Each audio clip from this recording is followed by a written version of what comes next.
আসসালামু আলাইকুম। আমার হাতে যে কাজটা দেখতেছেন এটা চার্জিং কানেক্টরের মধ্যে কোনো প্রকারের ভোল্টেজ নাই।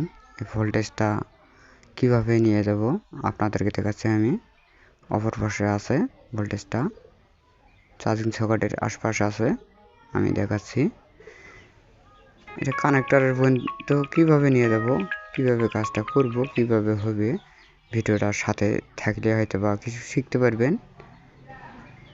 আমি কাজ করে আপনাদেরকে দেখাচ্ছি কিভাবে কাজটা করব। আমি জেনার ডায়োডটা নিচ্ছি, নিয়ে সুন্দর করে কারেকশন কোথায় থেকে দেব, কোথায় থেকে কাজটা হবে, ভিডিওটা কেটে কেটে না দেখে ভিডিওটার সাথে দেখবেন। আমি কাজ করে আপনাদেরকে দেখাচ্ছি। আমি কারেকশনগুলো দিচ্ছি,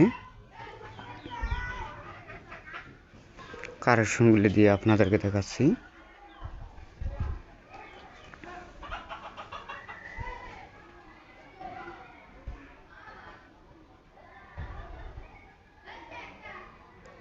কারেকশনগুলো ভালোভাবে দেব, যাতে একখানে আরেকটার সাথে যেন না লাগে।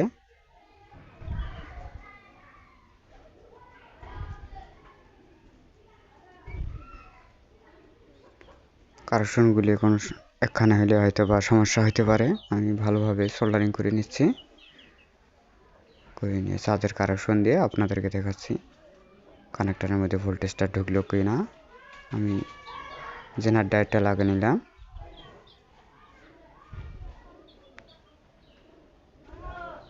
আমি ভোল্টেজটা চেক করে আপনাদেরকে দেখাচ্ছি ভোল্টেজটা ঠিকঠাক মতন ঢুকলো কি না। চার্জার আইকন এসে গেছে।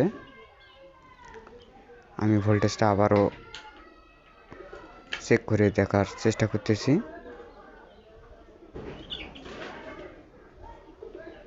ভোল্টেজটা ঢুকে গেছে।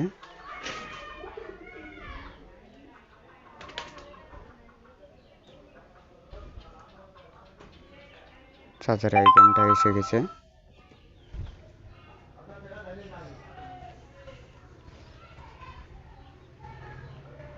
আমি মাদারবোর্ডটা ফিটিং করে নিচ্ছি।